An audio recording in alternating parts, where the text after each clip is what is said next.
This video is made for entertainment purpose only. All characters and events depicted in this video were live fictitious. Any similarity to actual events or person, living or dead, is purely coincidental.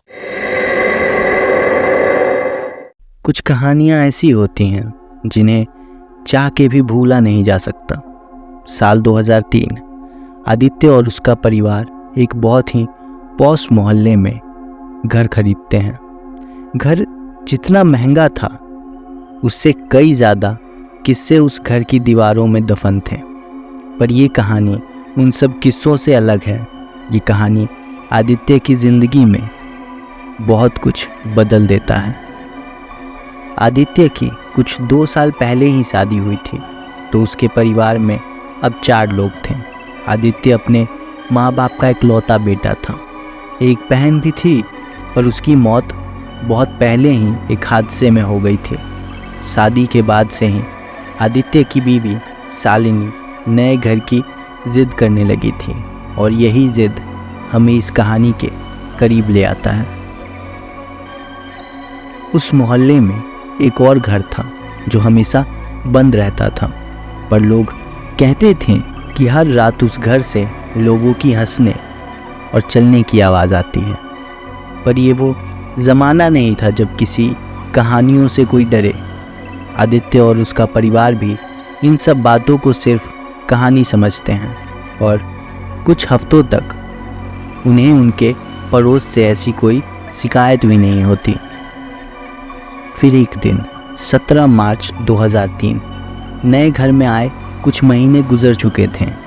Holika दहन थी तो मोहल्ले में थोड़ी चहल पहल थी। तभी ठीक 9 बजे मानो मोहल्ले में इतनी खामोशी हो जाती है कि बाहर पेड़ से टकरा रहे हवाओं का शोर भी सुनाई देने लगता है। आदित्य और उसका परिवार घर के बाहर आके बालकनी से देखते हैं तो मोहल्ला पूरा खाली था, मानो जैसे यहाँ कोई जिंदा इंसान रहता ही ना हो। तभी पड़ोस के उस घर से जो हमेशा बंद रहता था एक आवाज़ आती है। वो आवाज़ समझ भी आ रही थी, पर ऐसा था कि सुनाई देने के बावजूद उस आवाज़ को समझ नहीं पा रहे थे। और तभी उस घर का दरवाज़ा खुलता है और एक लड़की लाल रंग की साड़ी पहने हुए निकलती है।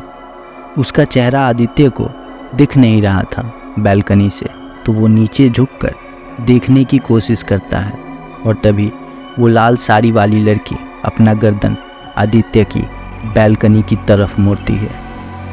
आदित्य और उसका परिवार डर जाते हैं, पर घर के अंदर नहीं जाते या जा नहीं पाते हैं।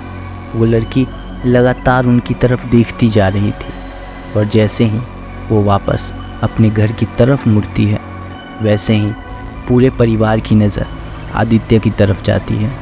वो बालकनी से उतर के उस लड़की के पीछे घर के अंदर चला जाता है, और दरवाज़ा बंद हो जाता है। और तभी एक चीख उसी घर के अंदर से सुनाई देती है।